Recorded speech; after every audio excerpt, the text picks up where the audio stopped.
When the maid opened her mouth and spoke fluent Japanese, the whole hotel froze. Not because she shouted. Not because she made a scene. Just 5 simple words spoken with quiet confidence in a language no one thought she knew. And in that moment, everything changed. Nobody had really noticed the woman when she first walked into the Solace Grand Hotel in Lafayette, Louisiana. Not truly.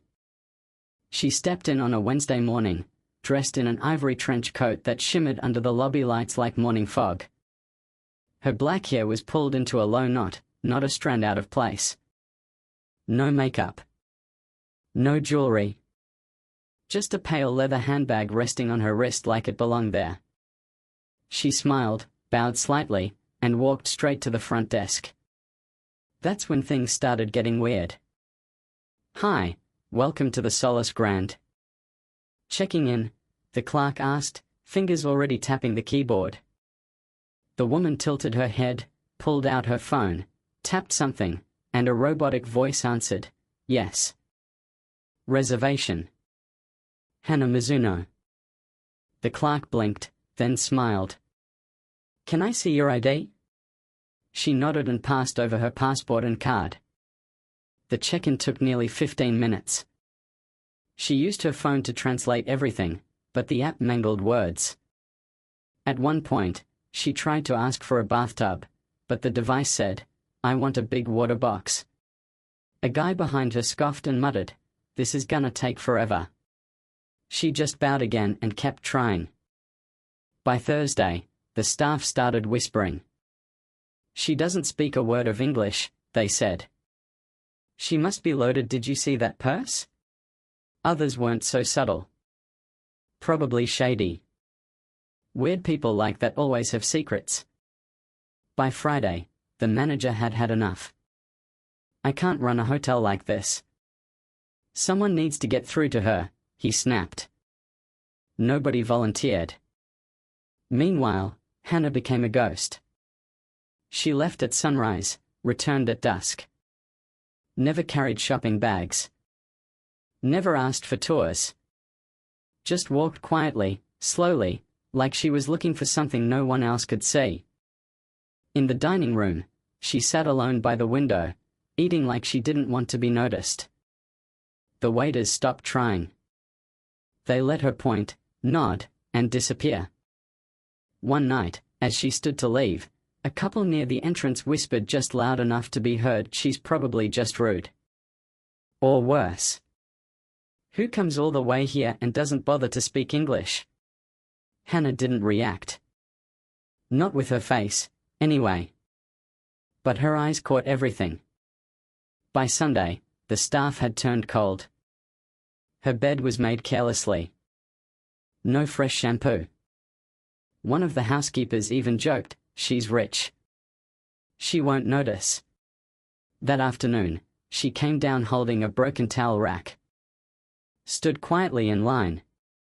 When it was her turn, she smiled, bowed, and said with effort, "Towel please." The receptionist blinked. "I'm not sure what you're saying." Hannah held up her phone. This time, the voice said, "I apologize. May I receive one more towel for the bathing process?" The clerk stifled a laugh. "You don't have to come down for that," she said. "Housekeeping brings them." But Hannah kept smiling, pointing politely to the rack. Behind her, someone exaggerated a cough. A bellhop leaned in and muttered, "Why doesn't she just speak English like everyone else?" No one realized she heard that.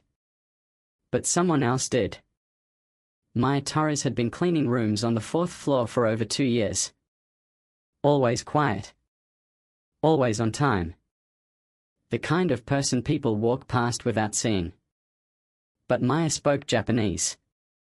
Grew up in Okinawa military family. It wasn't something she advertised.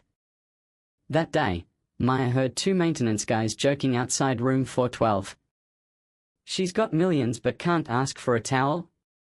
Maybe she's running from something." They laughed. Maya just looked at the closed door, then knocked softly. Hannah opened it. startled at first, then relaxed when she saw the uniform. "Towel," Maya said. Hannah nodded eagerly. Inside, Maya moved quietly. Refilled shampoo. Straightened the bedding. As she turned to leave, Hannah whispered, "Thank you." And Maya, without even thinking, replied in perfect Japanese, "Don't worry. I've got you." Hannah froze. Her hands flew to her mouth. "You speak fluently," Maya said. "Lived in Okinawa till I was 16. The dam broke."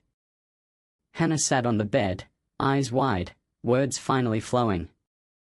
She told Maya about her brother Kazuki, who had left Japan years ago. Wanted a different life, away from their powerful family.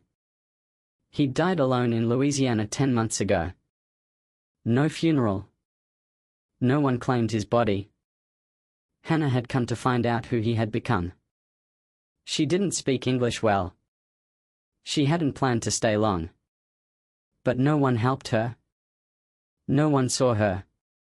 "I thought maybe I was invisible here," she said. "You're not invisible," Maya replied. "You just walked into a room full of people who weren't ready to see you." The next day, Hannah asked to speak with the staff. In halting English with Maya by her side, she told them why she had come. About her brother. About the silence. About grief and translation apps that can't carry pain. "I do not ask pity," she said softly. "I ask only for kindness, for someone to look." Silence followed. Then slowly, one by one, people nodded. Apologized. 3 days later, Hannah was gone. No announcement. No farewell.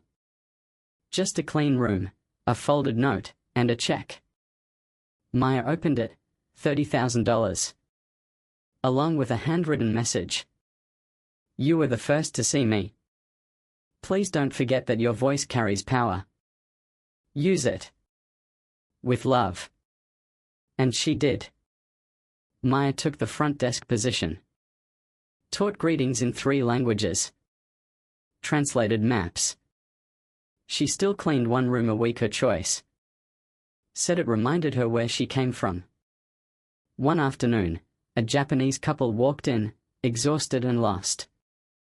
Before anyone else could react, Maya smiled and stepped forward. In flawless Japanese, she said, "Welcome. I've got you." They nearly cried. And somewhere, maybe far away or maybe closer than anyone realized, Hannah smiled too. So let me ask you, if someone walked into your world speaking a language you didn't understand, would you still try to hear their heart? Or would you miss something human just because it didn't sound like your own voice? That's the real question. Think about it. Then tell me what you'd do.